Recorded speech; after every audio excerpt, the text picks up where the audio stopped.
트래블데일리 뉴스 쇼.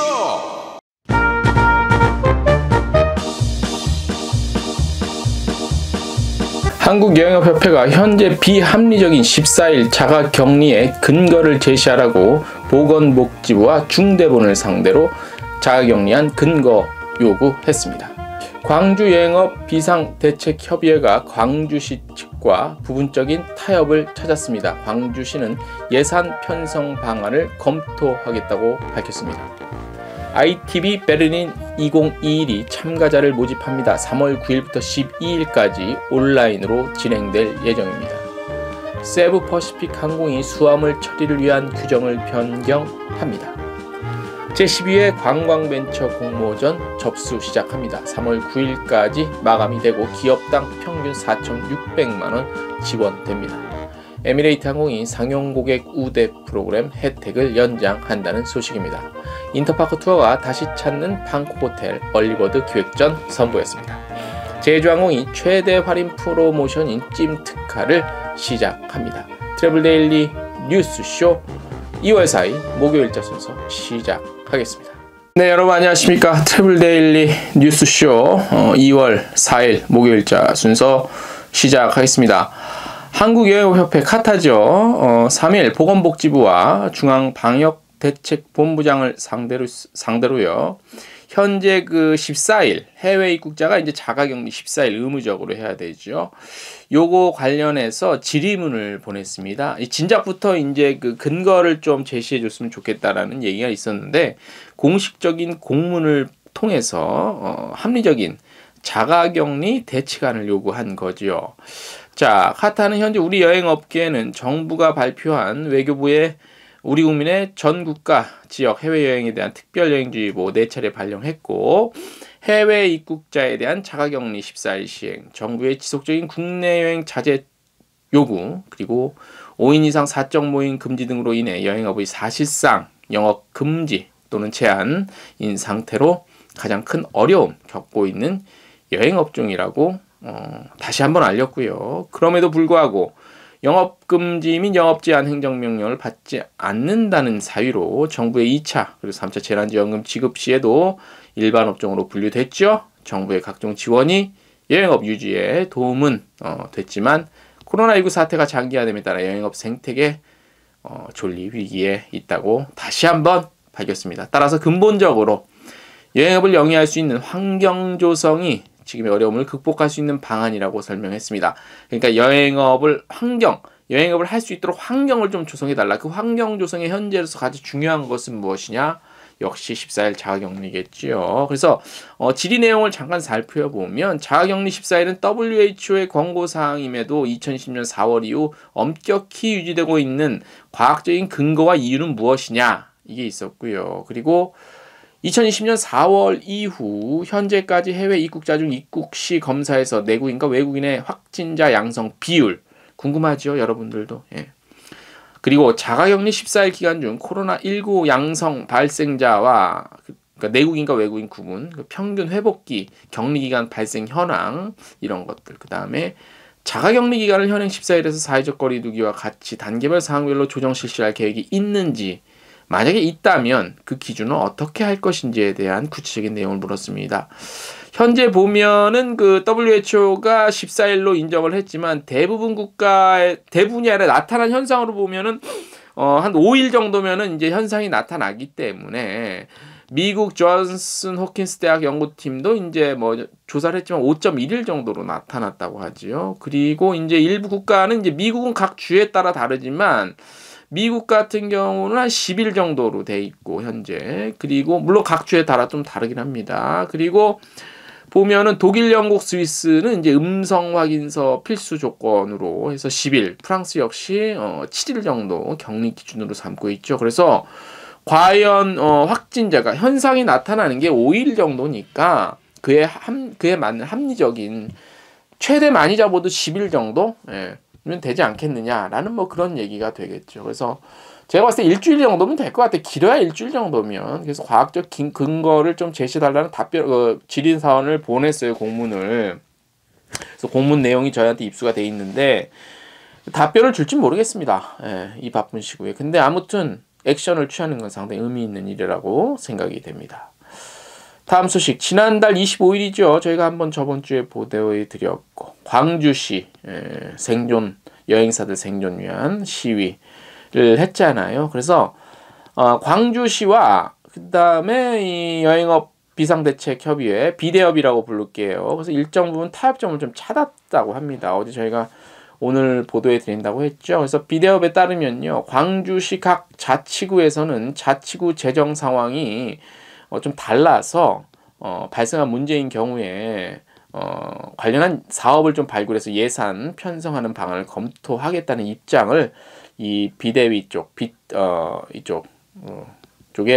전했다고 해요. 그리고 그에 따른 구체적인 내용으로 비대협이 요구한 여행업계 관광 진흥자금 대출 시에 보증서 발급 및 이자 감면 및 또 지원 요청에 대해서 광주의 신용보증보험을 통해 보증서 발급하고 신용기관 대출은 이미 이뤄진 사안으로 비대협이 요청한 후속 조치와 관련해 담당 경제부서와도 적극적인 협의를 하겠다고 했습니다. 그리고 지역 여행 업체 재산세와 각종 세금 감면 요청권에 대해서는 세법 등 관련 법제도 검토가 필요하다고 합니다. 그래서 가부 간에 그러니까 되냐 안 되냐 답변 답변을 이제 뭐 당장 할 수는 없지만 유관부서에 요청한 의견을 전달하기로 했다고 합니다.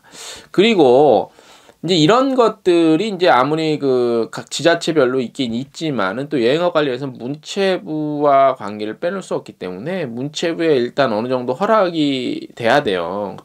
되고 그러기 위해서는 국회에 또 어느 정도 역할이 좀 필요합니다. 그래서 일단은 한 반발 자국 정도 광주 비대협이 좀 물러나서 원만한 추가 협상을 위해 이제는 여당이죠. 더불어민주당 광주시당 건물 앞에 시위 장소를 옮기기로 했다고 합니다. 자, 그래서 2차 릴레이 시위는 2월 5일 오전 10시부터 더불어민주당 광주광역시당 앞에서 모이기로 최종 결정을 했다고 합니다. 서울도 마찬가지예요. 서울도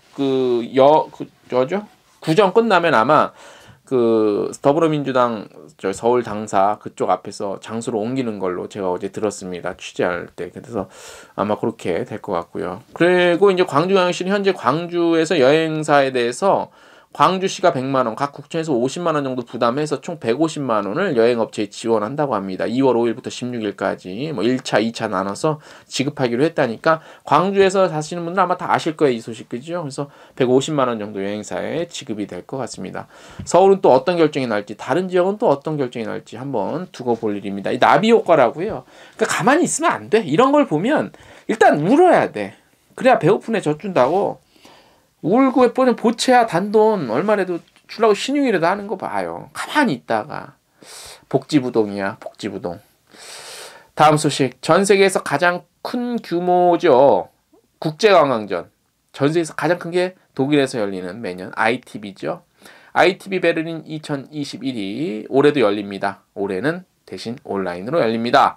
그래서 참가자를 모집하는데요. 온라인으로 진행되고 기간은요 3월 9일부터 12일까지 온라인 비추얼 박람회로. 하지만 있을 건 다 있어요. 1대1 미팅, 프레젠테이션, 라이브 토크 다 열려요. 있을 건 다예요. 자, 원래 이것도 마이스의 일종으로 이거 열리면 전 세계 그 기간 동안 독일 이 근처에 많이 모이거든. 그러니까 이 마이스 산업도 이것 때문에 흔들리는 거야. 그리고 코로나가 끝나면 이게 만약에 온라인으로 열렸을 때 어느 정도 괜찮다 싶으면 이게 이렇게 지속이 되면 마이스 산업의 미래가 그다지 밝다고만은 할 수 없어요. 그죠? 예. 자, 계속해서 신청 기한이 2월 8일 얼마 안 남았어요. 14시까지입니다. 한국 시간. 예. 신청 대상은 여행업계와 지자체, 그 다음에 각 지역의 이제 관광 관련 부서 등인데요. 참가비가 좀 있어요. 300유로인데 요거 참가비는요 신청 접수 마감 전까지 선착순으로 빨리 되는 빨리빨리 하면 한국관광공사에서 전액 지원을 해줍니다. 그래서 관심 있으신 분들은 저희가 텍스트 뉴스에 링크를 걸어놨고 또 한국관광공사 홈페이지 들어가면 있어요. 공지사항에. 그래서 관련 양식 다운받아서 제출하시면 됩니다. 저희 홈페이지 텍스트 뉴스에도 걸어놨습니다. 다음 소식, 세부퍼시픽 항공이 신속한 수화물 처리 작업을 위해 수화물 규정 개정했대요. 좀 더 주겠다는 얘기죠. 수화물의 가로 세로 높이 한쪽 면의 길이가 99cm, 39인치를 초과하는 규격의 수화물은 대형 화물로 분류돼 국내선은 한화 19,000원, 국제선은 한화 31,000원의 추가 요금 부과가 된다고 합니다. 그래서 수화물을 적재구역으로 운동하는 이제 이동하는데 발생되는 요금이겠죠. 그래서 조금 수화물 관련한 그 요금 변경이 있다는 점 미리 좀 알아두시고요. 지금 많지는 않겠지만 앞으로 이용하실 분들은 참고하시기 바랍니다. 다음 소식, 12번째 관광벤처사업 공모전이 열립니다. 그러니까 좋은 아이디어 있으면 관광벤처에 도전하시면 됩니다. 이게 분야가 3개로 나눠요. 예비관광벤처, 그 다음에 기존의 업체들 또 신청할 수 있는 벤처 부분. 자, 선정된 기업은 사업자금, 교육, 상담, 컨설팅, 판로 개척들 지원되고요. 코로나19 상황을 감안해서 규모를 좀 확대했습니다. 점점 커지고 있습니다. 그래서 기업당 평균 4,600만 원 정도 지원이 됩니다. 저희도 6년 전에 예비관광 부분 벤처에 선정이 돼서 지금까지 잘 버티고 있습니다. 그 이후에 관광공사에서 해준 건 없는데 아무튼 잘 버텼고, 처음에 초기 자금을 저 받을 때는 2,500만 원이었나 2,000만 원이야 기억도 안 나네요.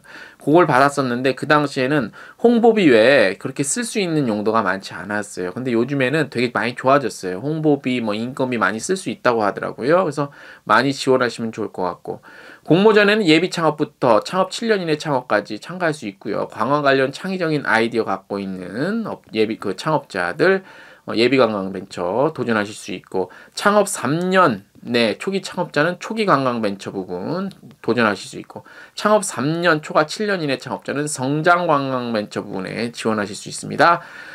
서울, 경기, 인천 외 다른 지역 기업에서 서류 심사에서는 가점 조금 더 있어요. 청년 창업자 39세 이하 가점 1점 정도 있다고 합니다. 그리고 여러 가지 이렇게 내용이 있는데, 참가 희망하는 업체는 그 2월 3일부터 3월 9일 오후 2시까지 한국관광공사 홈페이지 통해서 온라인으로 서류 접수하시면 되고요. 1, 2차 서류 심사, 발표 심사 거쳐서 지원 대상자 선정합니다. 일단 아이디어 괜찮으면 당첨될 확률이 굉장히 커요. 저희는 관광벤처 부분 예비였지만 미디어로서는 처음이었어요. 그래서 당시에 막 PT 하는데 질문할 때 무슨 매일매일 그렇게 데일리로 할 수 있겠냐라고 어느 교수님이 묻는데 제가 할 수 있다고 그랬는데, 할 수 있는 정도가 뭐예요 요즘에는. 코로나만 아니면 차고 넘치죠. 전달해 드릴 소식이. 그죠? 그래서 관심 있으신 분 많이 도전해보고, 아무튼 관광공사에서 이런 좀 좋은 일 하니까 많이 한번 기대를 걸고, 이런 부분은 박수를 좀 쳐드리겠습니다. 자, 저희 내일 내일 목요일은 저녁 8시에 라이브 방송 있는 거 아시죠? 실시간 많이 참여해 주시고요. 또 어떤 일이 있나 재밌게 한번 라이브 방송 꾸며보겠습니다. 오늘 저희가 준비한 것은 여기까지입니다. 안녕.